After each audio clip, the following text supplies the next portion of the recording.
All in favor, please say aye. Aye. Opposed, abstentions, the motion carries. Thank you. I will now call on Rosemary Zins, Vice President for Institutional Advancement, to introduce item 1B1, a naming at Queensborough Community College. Good evening. Good evening. Good evening. The item on your agenda calls for the naming of an archives at Queensborough Community College after former Senator Frank Padovan, who had served our district for many, many years, had a career of 29 years before he lost his last election. He had been instrumental with Queensborough Community College in helping us obtain facilities funding in terms of the state matching funding that's available for facilities, primarily for the Kupferberg Holocaust Resource Center and Archives, also for the Art Gallery.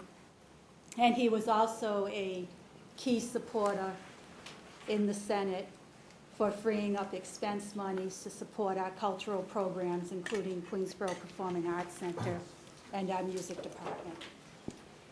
Upon his retirement from the Senate, he had contacted the college and had requested that we take all of his archives, which we agreed to do so.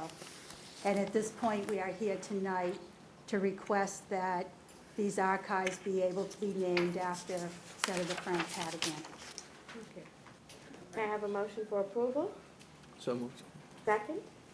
Second. It's been moved and second. All in favor, please say aye. Aye. Opposed, abstention, the motion carries. Congratulations. Thank you very much.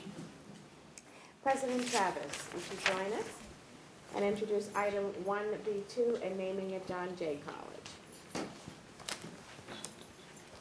Good afternoon, members of the committee, Madam Chair.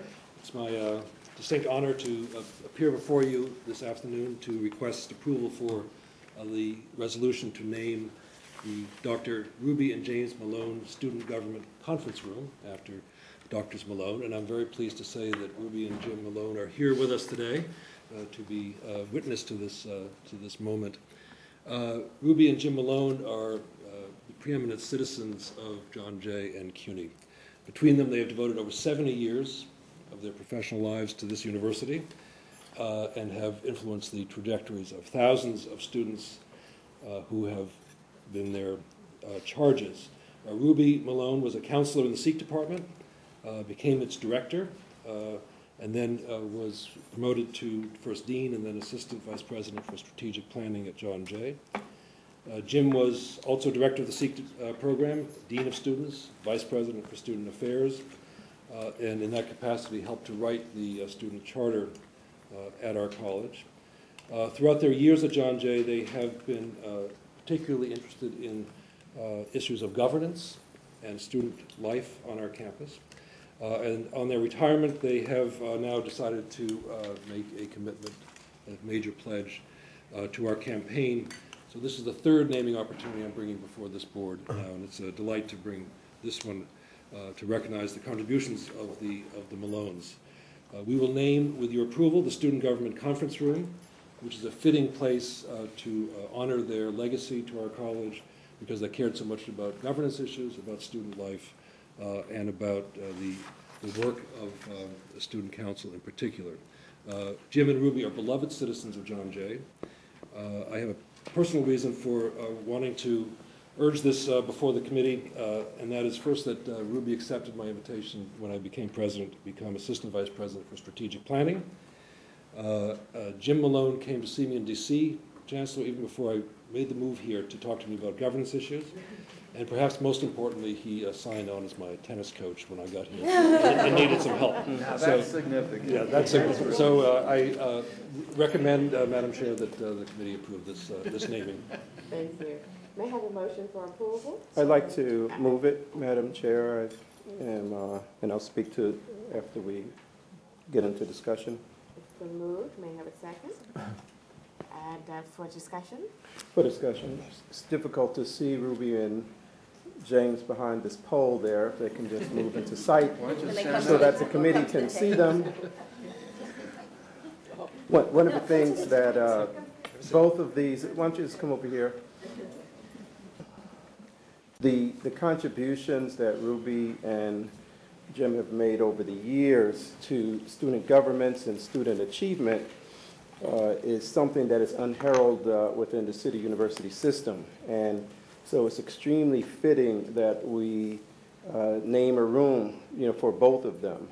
They have exhibited a partnership, of course, not only with each other, but also with the college that has been insurmountable in enabling many hundreds of students to achieve their goals. And so we are really very happy. There's a history behind both of them, which goes way back even before. We won't cite all of that here, but what we do want to cite is the reasonableness, the professionalism, the example, and the mentorship that both of them have exhibited separately and together, as a team. And so, Madam Chair, I speak very wholeheartedly, for this particular naming opportunity, because in perpetuity, it will serve as an exemplar to others who, even after they've retired, who want to give back. We're happy that you are also endowing this for 100,000. Is that the number that is associated with it, which I think is important for all of the rest of the committee to know, so that way we know that we're not just doing this gratis, but there is, because we love them. On the record, we want to note that there are monies that will help to support the continuing goals of John Jay College. Madam Chair, thank you. Thank you. And I believe you speak on behalf of all of us. So it's been moved and second. All in favor, please say aye. Aye. Opposed? Abstention? The motion carries. It is our pleasure.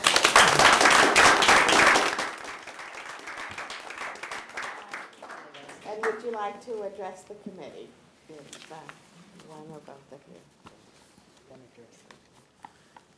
Well, this is quite an honor. I'm moved by this.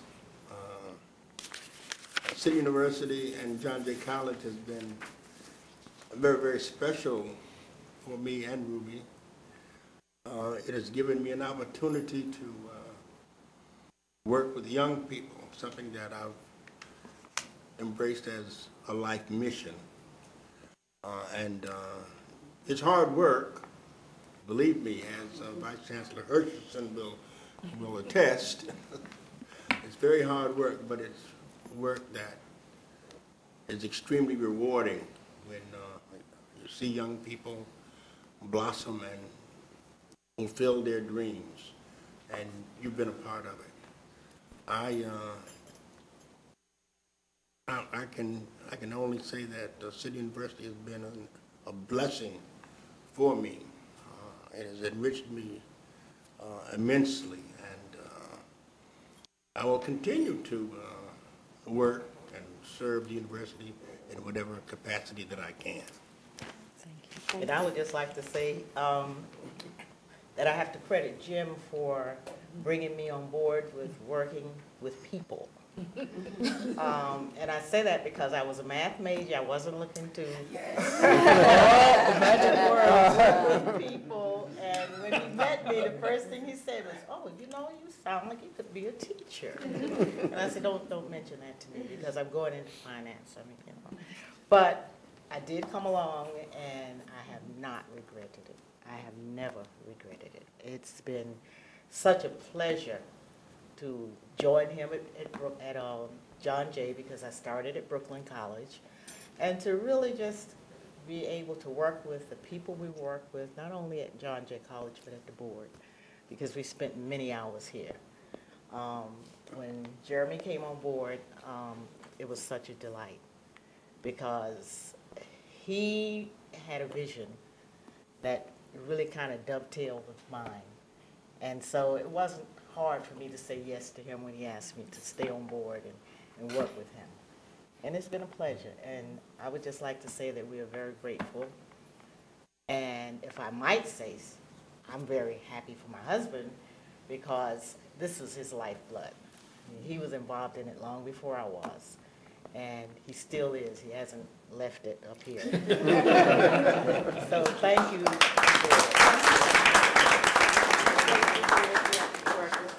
university, and we look forward to your continued work Oh, with the definitely. university. Two Thank of you you are very much. great citizens. Absolutely, Period. and role models to us Really, all. two wonderful people I've known for a long time and respected you both dearly. It's a wonderful thing that you've done. Thank you. Thank you. We will now move on to Jerry Postman. Will you come to Vice President of Finance Administration at City College?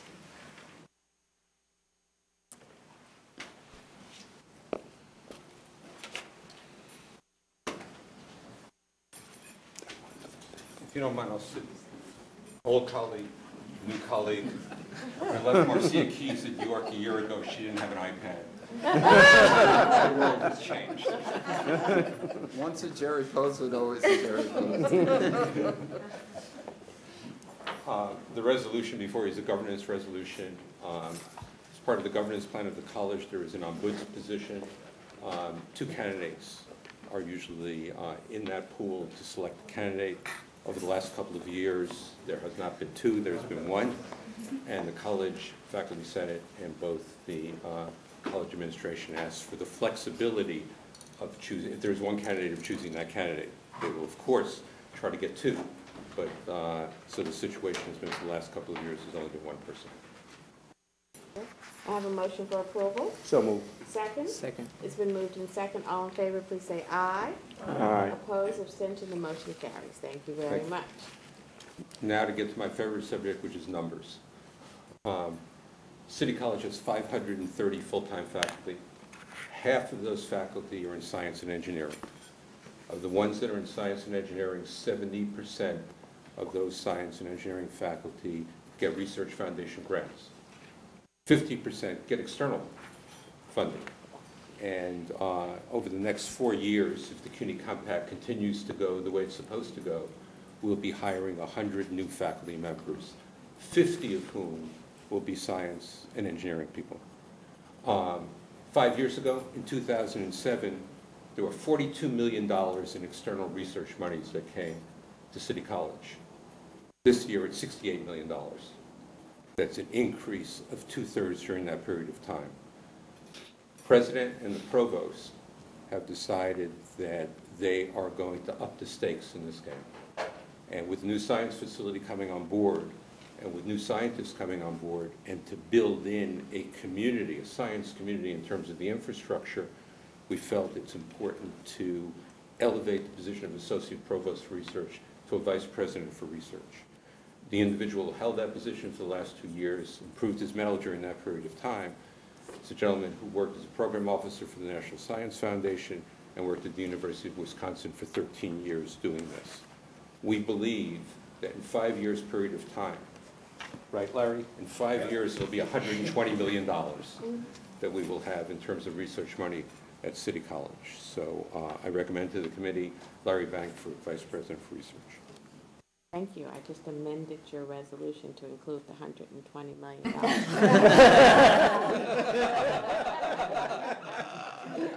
He wants to go higher. There's no winning this game. Not measurable outcomes. So may I have a motion to approve this resolution? Madam Chair, I really move this with great joy. Second. It's been moved in second. All in favor, please say aye. Aye. Opposed, abstention, the motion carries. And I believe Mr. Bank is here with us. So would you come? Mr. Bank has the appropriate name. Thank you. If you'd like to come and address us for a moment. No.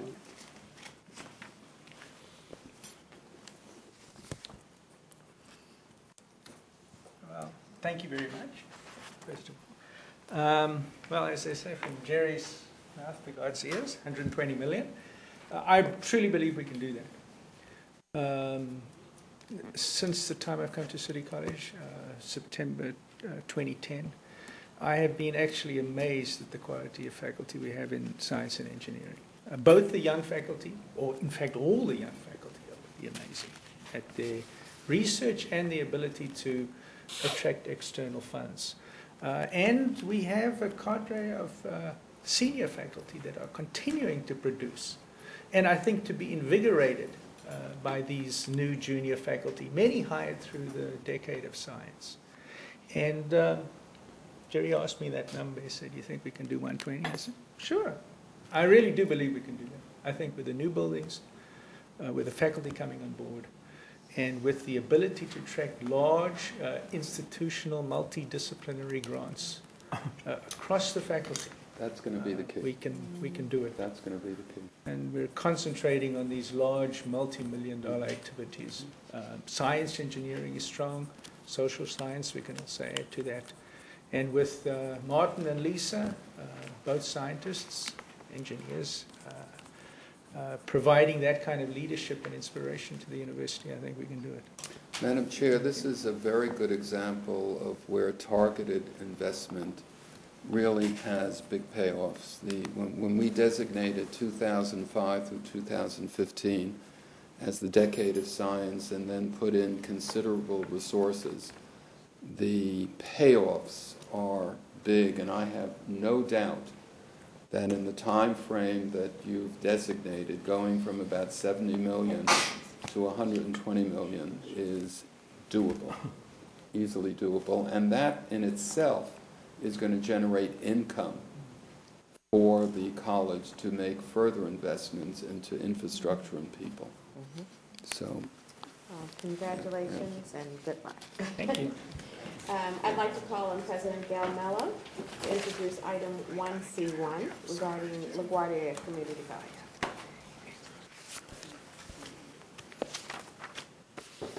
Thank you, Madam Chair, and good evening, committee. It is my pleasure to bring before you a proposal to hire as the Vice President of Student Affairs at LaGuardia Community College, Michael Baston. Michael, I think, brings to us the perfect combination that you want to see in a student affairs professional.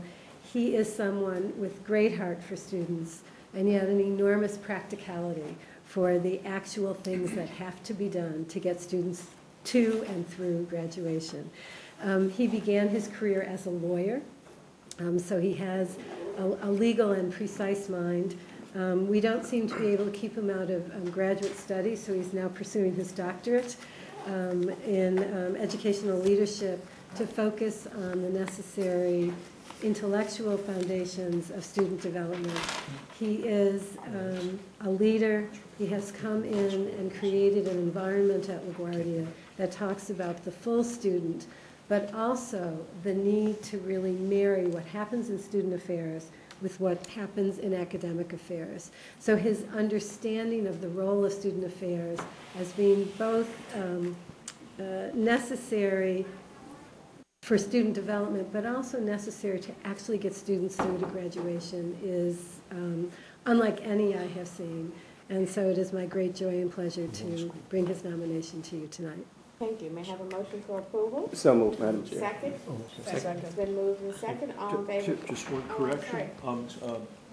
Professor Cooper has noted that the resolution states that he is a graduate of Brooklyn, that he has a JD from Brooklyn College. It's actually a JD from Brooklyn Law School, looking at the CV. That was corrected. Yeah, that was already Oh, I'm sorry. corrected. I Yeah, apologize. that was corrected already. Yeah. Thank you. Been moved and second. All in favor, please say aye. Aye. Opposed, abstentions, the motion carries. Thank you very much.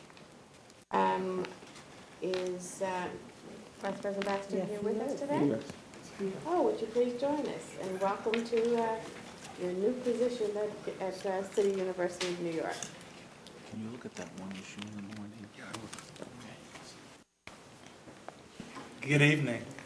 I want to thank you for the opportunity to be here today, to sit next to Gail Mello, an extraordinary leader, and to participate in a wonderful university. I've had extreme joy being with you these last 2 years, and I'm looking forward to really serving the students, really standing on the shoulders of the folks that sat here just a short time ago. I hope that in my service to this university, that one day someone will be able to see those same attributes in me that we heard of the folks who came before that were in student affairs. I look forward to serving. Well, thank you. And congratulations and Congratulations. welcome. President Morales has had a busy day.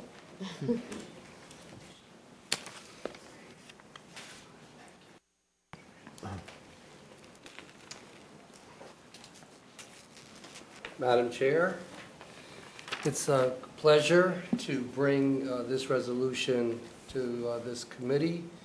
Mr. Persky has held the title of Acting Vice President for Finance and Administration at the college since June 7th, 2011. Prior to his appointment as Acting Vice President, Mr. Persky was the Executive Director of the College of Staten Island Auxiliary Services Corporation, and in that role, he's held that role since 1993. Prior to working at CSI Auxiliary Services Corporation, Mr. Persky served as Executive Director for the Faculty Student Association of the State University of New York at Stony Brook. Throughout his career, Mr. Persky has had oversight responsibility for budget and fiscal management, strategic operations planning, facilities management, and human resource management. He's done an extraordinary job as the executive director of the corporation and will bring his skill sets and energy as the vice president for finance and administration. He also is really the chief architect of the deal that we were able to move forward, worked very closely with Vice Chancellor Iris Weinshaw as we pulled together the financing to launch our residential life project. And I asked consideration by this committee. Thank you. May I have a motion for approval? So moved, Madam Chair. Second? Second. It's been moved and seconded. All in favor, please say aye. Aye. Opposed, abstentions, the motion carries. Is Mr. Persky here Yes, with he us is. today? Congratulations and welcome to your new and enhanced portfolio. Thank you. Madam Chair, members of the committee, it truly is an honor to be here. I'm obviously pleased that I've gotten to this point. Look forward to going forward on some exciting initiatives that the institution has planned with a new strategic plan, our new housing project, and beginning the design phase of a new 175,000 square foot academic building on the campus. And look forward to a long time working with this gentleman. Just want to compliment President Morales on this excellent appointment. Thank you. Thank you. Thank you. I just wanted to say it was my pleasure being on your campus today with the Middle States group, and it was an exciting afternoon for me, and it's exciting things that are going on in the campus. Thank you. So it was my pleasure to be here Thank you for your today. support. Thank you. We're now going to change the order of the agenda and ask President Wallerstein to introduce a new Vice President of Baruch College. Item 1C6.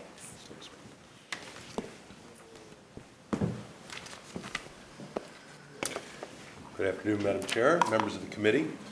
It's my great pleasure to present Katherine Cobb, who is our selection to be the new Vice President for Administration and Finance at Baruch College. Katherine comes to us actually from within the CUNY system because she is currently the Vice President of Finance and Administration at Queens College. I'd like also to publicly thank my friend and colleague Jim Meiskens, President Jim Meiskens at Queens, who has been extremely collegial in this regard. I should say that Katherine emerged as the candidate of choice from an extraordinarily strong national pool of candidates, and we were very impressed with her credentials. She has spent the last 5 years as Vice President at Queens College, and before that she was Deputy Administrative Assistant District Attorney for 11 years, and in that capacity was responsible for overall administration of the District Attorney's Office in Manhattan. She's very well qualified, and I request your approval of her appointment. Thank you. I have a motion for approval. So moved, Madam Chair. Second? Second. It's been moved and second. All in favor, please say aye. Aye. Opposed, abstention, the motion carries. She is indeed. Welcome. Thank you. Thank you very much for this opportunity to begin my second CUNY adventure. I feel indeed lucky to have the opportunity to be involved with not just one, but two great CUNY institutions. It's really, truly an honor and a pleasure. I thank President Wallerstein for his confidence in me in making this choice, and I will do whatever it takes to assure him that that confidence was well placed. He's had an opportunity to discuss with me a number of plans and initiatives that are in various stages of implementation, and I was gratified to learn that so many of them are designed to improve the student experience, which are some of the most delightful projects to be involved in.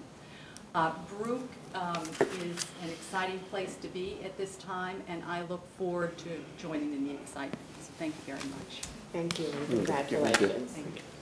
I'd like to call on President Karen Gould to introduce two new vice presidential positions at Brooklyn College. Good evening. Thank you, Madam Chair.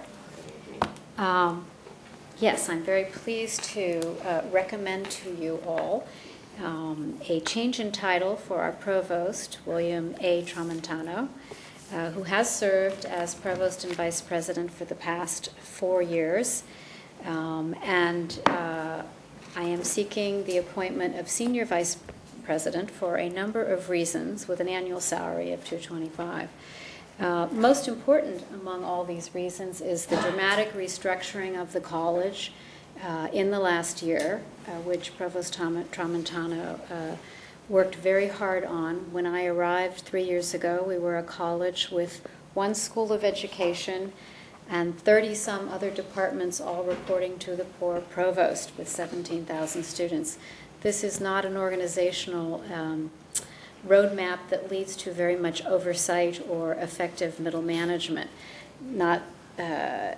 notwithstanding the fundraising challenges that represents. So the provost has taken on the very important task of formulating 4 additional schools for our campus, which now gives us 5 academic schools and 5 deans. And he has overseen the hiring of those deans, and now all of the deans report to him.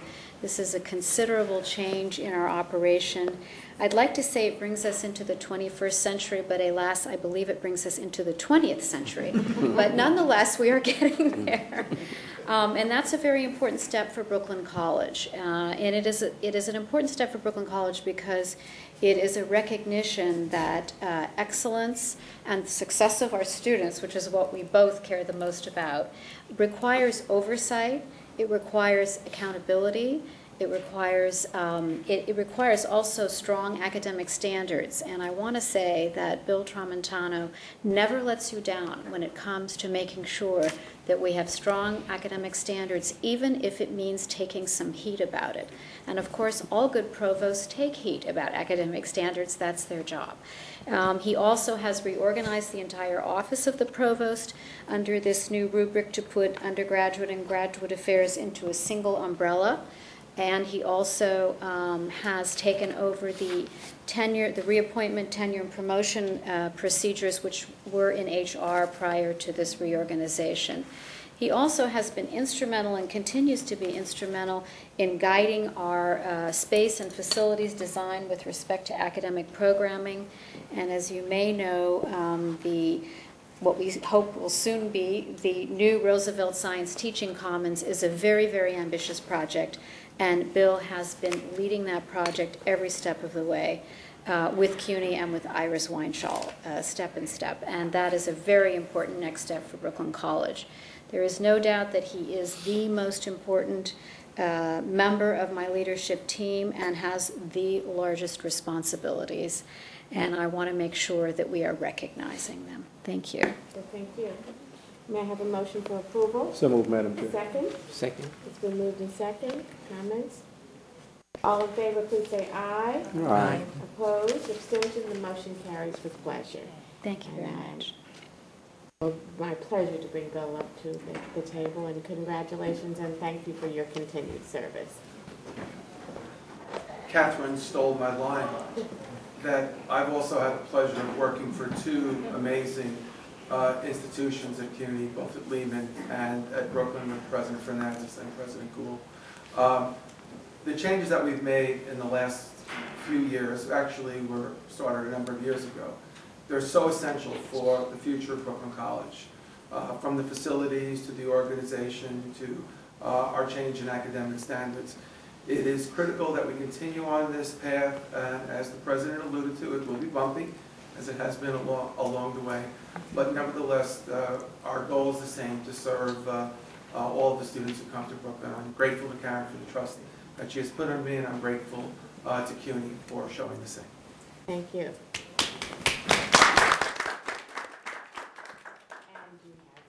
Yes, I have another request, and that is upon the retirement of Steve Little as the Vice President for Finance, Budget and Planning, I am asking for your approval for the appointment of Mr. Alan Gilbert as acting Vice President for Finance, Budget and Planning. I guess I should say Finance and Administration, excuse me, that's his current term, at a salary of $188,500. Mr. Gilbert has taken over these responsibilities already, and with delightful collegiality and teamwork, and I know that everyone on campus, and I believe at CUNY as well, is really appreciating the way he has rolled up his sleeves.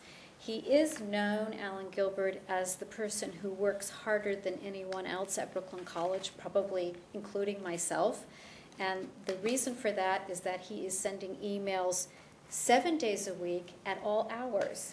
So if I respond to him at midnight on Saturday night, I know within 5 minutes I will get a response. I try not to send them at 2 o'clock in the morning because I know I'll get a response back. He truly is conscientious. I know that he has worked very hard to come to know the landscape across the entire portfolio in a very short period of time. And we are all very impressed with his commitment and his love of Brooklyn College. So there really, truly is no one more deserving of this acting position. We are doing a national search with a search firm, but we are deeply appreciative to Alan for stepping up and truly for going over the top in terms of everything that he's doing in this interim position. I have a motion for approval. So moved. Second? Second. It's been moved in second. All in favor, please say aye. Aye. Opposed, abstentions, the motion carries. Yeah. The only discussion that I have, Madam Chair, is that we might have to rename him the Jay Hirschison of Brooklyn College. He's tweeting and blackberrying all of those hours that you say. Pardon me, Jay. Would you like to join us at the table?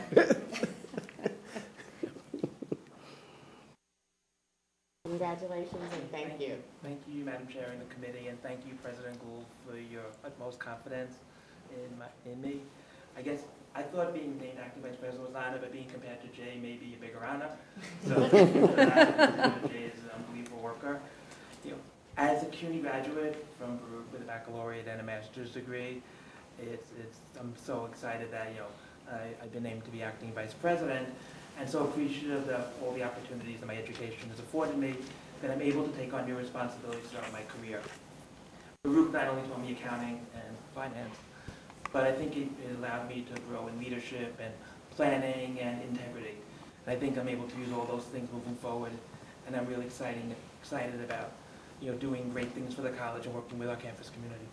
Thank you. Thank you.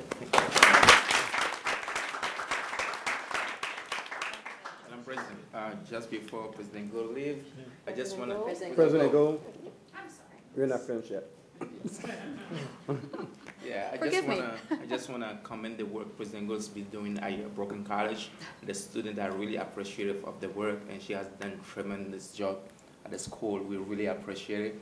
And I'm one of the people who went also to, I'm now working at 2 schools, but I went to 2 schools, graduated from New York, and I have my 2 presidents on the table right now. So I'm well, covered. So President Gould, thank you for the work. Thank you very much. Yes. Thank you. Section 2 advises the committee of a number of faculty appointments with tenure that appear on the agenda for informational purposes only and do not require a report or a vote. And now we will now turn to the Vice Chancellor's report. Thank you, Madam Chair. I'm very pleased tonight to announce the release of the Diversity Action Plan, and I would ask Dean Jennifer Rebane to come to the table. As you are aware, in the fall of 2010, the Chancellor appointed a Diversity Study Committee to examine the effectiveness of the university's faculty recruitment and diversity activities over the past 10 years. The study also assessed the experiences of underrepresented groups and identified the best recruitment and retention practices within CUNY and at peer institutions. The goal of the study was to develop a framework for improving the representation and experience of women and underrepresented faculty and to strengthen the climate for diversity and inclusion across the university. This past fall, the Chancellor charged an ad hoc committee on strengthening faculty diversity with reviewing the diversity study report and developing a comprehensive university action plan based on the study's findings. I am deeply indebted to Trustees Beal, DiMartino, Berry, and President Keyes for their work on this. The committee included students, it included faculty, and the diversity action plan that was developed is designed to enhance the university's standing as a national leader in faculty diversity, encourage a system-wide climate of inclusiveness, and establish innovative programs to support faculty. Dean Jennifer Rebane has worked tirelessly on this project, and I want to ask her now to highlight tonight the major recommendations of the Diversity Action Plan. Good evening. It's very nice to be here after working with so many of you on this Diversity Action Plan and the Diversity Study. I'll just start by giving you a little bit of background on the Diversity Study because that really informs the Diversity Action Plan. The Diversity Study revealed several areas where the university and the colleges could make impactful changes. The first is that leadership really matters. The university needed to think about its vision of diversity and articulate that to the campus communities at large. CUNY presidents and provosts who make faculty diversity a priority get results. That's what the Diversity Study showed. Also, the university needed to create diversity structures and programs to better leverage the benefits of being in a large system, such as effectively sharing best practices within our own system. A diversity study also revealed that we have a compliance orientation as opposed to a diversity and inclusion orientation. There's really been an over-reliance on an affirmative action model focusing on the mechanics of compliance instead of developing a deeper and broader understanding of why it's important to diversify the faculty. So the study suggested that we need to have more discussions at all levels about the benefits of diversity. Why do we do what we do? The study also said that we need to have opportunities to share current research showing the positive benefits a diverse faculty brings to the classroom, department, college, and university. And finally, the study said that we need to debunk a lot of the myths that exist around the mechanics of the search process and find ways to streamline our search protocol. The diversity study also revealed that a top-down approach does not work because many of these issues require local solutions, so that the campuses need to develop their own strategic diversity plans tailored to their own institutions. And lastly, the diversity study revealed that research shows mentoring is critical to retention of underrepresented faculty, and not all of our departments have effective mentoring programs. So these findings inform the Diversity Action Plan. First thing the ad hoc committee did was develop a diversity vision statement. This diversity vision statement will be included in the university's master plan. The next thing the Diversity Action Plan addressed was leadership and accountability. The Chancellor's ad hoc committee will be briefed periodically on the progress towards the plan goals. Presidents will submit strategic diversity plans for their campuses, and progress will be tracked as part of the university's performance management process. CUNY will create 2 new programs to promote faculty diversity, a postdoctoral fellows program and a scholar in residence program. And the University Affirmative Action Committee will be reconstituted and renamed the University Advisory Committee on Diversity. This council will advise the Vice Chancellor for Human Resources Management and by extension the Chancellery on diversity strategies, creating synergy among CUNY institutions, and sharing best practices. Next, the Diversity Action Plan looks at climate and retention issues. There will be a biannual conference on diversity to foster dialogue about diversity and inclusion in the academy and also provide a forum for our faculty, experts to share related research. The university will offer an inclusive and respectful workplace training program for campus diversity officers so that they may better recognize and address issues that emerge. The university will create an exit interview program to better identify and understand barriers to retention. And as I've already mentioned, research shows that mentoring helps to retain underrepresented faculty. To support this effort, the university will sponsor a competition to recognize departments that create innovative mentoring programs for junior faculty. Lastly, the university's Faculty Fellowship Publications program, which has been very successful, will be revamped to strengthen the program's mentoring component. One of the most important issues in the Diversity Action Plan is the recruitment of faculty, and this plan really provides some structures that will help enhance recruitment. More support has to be given for faculty search committees. So the university will provide more training to campus diversity officers so they may better assist search efforts. The university will identify and share best practices. The university will develop practical, sensible guidelines for search committees and provide helpful tools that address the different aspects of the search process. This comprehensive plan presents a strategy for enhancing CUNY's leadership in the areas of faculty diversity and inclusion, and is an opportunity for the university to make significant gains. Given the comprehensiveness of this plan, it will be phased in over a few years, beginning with increased training for campus diversity officers. Thank you. Thank you, Jennifer. I'd like to start off by just, thanking Jennifer for she has been incredibly hardworking and focused on it. I've had the opportunity of spending a lot of time with her. So I'd like to give you congratulations. I think we've brought this up in this committee, at least I've been on it 7 years, and it's been a topic for at least all of those 7 years. And so I want to congratulate the administration for moving forward. And Jennifer, if you could find the vision statement, do you have it with you today, or maybe it'll be up on the website? It will be up on the website. But I think it was powerful in terms of the inclusiveness of it, and I'm sure Trustee Barry and DiMartino. But I will tell you what I came out of it is the insistence upon moving beyond compliance and understanding why diversity is important, and that became very clear that was an essential. And then also addressing the recruitment process that happens within the university, with being respectful of the governance, but understanding that we may have some practices and policies that may often work to the disadvantage of some of our other visions on diversity. And I think Jennifer has been very sensitive about those policies, and will be working with the campuses and addressing them. So I'm very excited about it and committed to following it. So congratulations, Trustee Jones. Yes, I'd like to just underscore what the chair has said. When you look at institutions, college institutions, or universities, they're focused on the old model, the old traditional model of looking at these type of issues. They're just looking at legal compliance and affirmative action. What this task force under your leadership has done, is to move it to a point where we really are looking at creating an inclusive type of a work environment.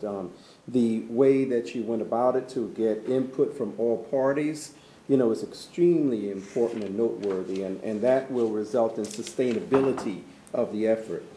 It's been a very thoughtful process. It's been a very deliberate process. It's been very focused, and so I just want to congratulate you for the leadership that you've exhibited in bringing this to this point and beyond. I'm really looking for great things to come from this. So thank you very much for the contributions that you have made. The professionalism that you have exhibited in this is something that is just going to carry us through. Thank you. Any other questions, comments? And it will be. I want to echo what both of you said about the leadership that Jennifer's provided here, but I also want to comment on Ginger Waters' great. Absolutely. And I could not let this conversation end without thanking Jay, because Jay was there to help us really get this going and to make sure that we did it all in the right way. So thank you, Jay. Thank you very much. And so this will be posted on the website Yes. And it'll be available. Yes. And the chancellor has said it will be incorporated into the master plan of the university going forward, which is really critical because that's what will drive us going forward. So Yes. again, thank you and congratulations. Thank you. That's it for my report. That is the end of those reports. Any other comments, questions? Move to adjourn, Madam Chair. So moved. I second that. Moves it and second. Thank you for a very thorough meeting. Thank you.